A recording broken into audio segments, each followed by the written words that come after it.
everyone, welcome to Uncomplicate by Freshworks, where we answer one question every day with one expert. And today I have Dale from Sales Rebellion. Hey Dale, how are you doing today? Good man, how are you? I love how you pronounce my name because so Dale in Spanish means like come on or let's go, which is like one of the big chants for my soccer team, which I'm repping today at Orlando City. But it's Dale Dupree. Yeah, but Okay, you keep calling me Dale, bro. It's like one of my favorite things. okay, so Dale. Okay, perfect. I think this is one of the few mistakes that people make while doing cold calling also, right? They start off on the wrong Absolutely. pronouncing the name. Right. So Dale, if that's right again. So what have you got for us with regards to cold calling? Because I know that a lot of people or experts have started terming it as it's outdated. So what have you got for us there? How can someone be better at cold calling? Yeah, cold calling's interesting because I think a lot of people see the name and they just immediately think negatively about it because of the word cold. A lot of people think that, oh, well, I'm bothering somebody by doing a cold call, but realistically, I like to say that cold calling is no different than meeting your best friend for the first time. They were a stranger at one point, and now you have a wonderful relationship with them. You were connected to them through the community to some extent, right? And you are with every single person that lives and breathes and works inside of your territory. Even people that are in different states or different countries that you might be calling on, they're a human being that's walking this earth, living their life to the fullest capacity that they know how to in the first place. And they're looking for connections just the same as you are in most cases. And I like to say too that a lot of people are scared to call or timid to cold call a founder, right? The problem with that is that how do you think that founder got to where they're at? Do you think that they were hesitant about making a call to somebody that they didn't know? So really, I think that a lot of people just need to change the mindset of the way that they're cold calling immediately and start to think more along the lines of what will this relationship become if I just take a chance and go out on a limb. And the other thing is that the pitch portion of it is the worst part because a lot of people end up making a cold call, and the whole time they talk about their products, their services, they try to find pain points. They kind of dig in a little too deep, a little too quickly.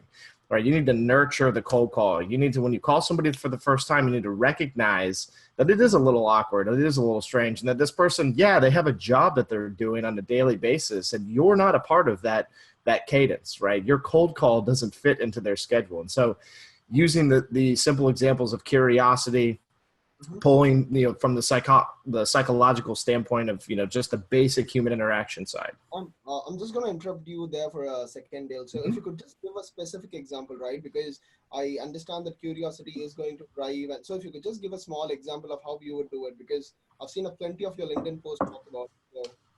Yeah, I mean, if I was cold calling you, there's a couple of things that I would do is I'd get you on the phone. And the first thing that I would start with is, hey, you're probably expecting me to start telling you about how great my company is, all the accolades that I've achieved over the years, that I'm the #1 sales training or possibly #2 in the world, and that Oprah Winfrey endorses my company. But look, I'm not going to go into all those things because we both know it's a pile of garbage that most salespeople get your ear with when they first talk to you on the phone. Am I right? And so interrupting the normal pattern and also being proactive in the sales call is extremely important. And so that right there was just a mindset, more than a script. The mindset is, how can you be thinking proactively about what this person is used to hearing on a cold call, and how can you change the game for them in those moments so that they'll sit back, they'll listen, they'll take in what you have to say, and they'll give you a chance. Okay. So if I'm getting this right, I think there was a ton of insights. What I really liked about is when you start drawing parallel between, relationships that you have with your friends now versus a prospect, and, just going off the radar and, just taking them off by surprise to create that curiosity. Right. I think that a lot of times we forget about, the fact that we're all just literally human beings walking this earth, right? I mean, it's so simple to say and even to hear right now, but we don't practice that methodology, right, at all. We pretend as if somehow we are robots, grinding through an 8 to 5 and that we're completely disconnected from all things, when it's not true. I mean, you show up into someone's cubicle, you can find all kinds of instances of who they are and tell more about their personality. I mean, right behind me right here, you've got a bunch of Star Wars stuff on top of my great grandmother's, piano that she passed down to me. Like, there's heritage right there. There's my music career sitting right behind me, my love for Star Wars, right? This is obviously my home office too, but at the same time, this is no different than most people's cubicles, right? You walk in, you see some bobbleheads laying around. You can see an inside look as to who this person is outside of this place. It's because we long to be ourselves on a daily basis. And so when you cold call someone, for the love of God, stop pretending as if somehow that it's this specific interaction that you have to do through A, B, C, and X, Y, Z, right? Just have a candid conversation with somebody. Imagine somebody walking up to you at a party and saying, hey man, what do you do? Are you going to turn to that person and start probing for pain and, you know, hitting all these different indicators? I mean, no, you're just going to simply respond to them, right? Awesome. Okay, got it. Yeah, so being candid is the way to go if you have to go by what the, sales rebellion has to say. Thanks for joining us, Dale. I had a great conversation with you. Thanks for having me on, bro.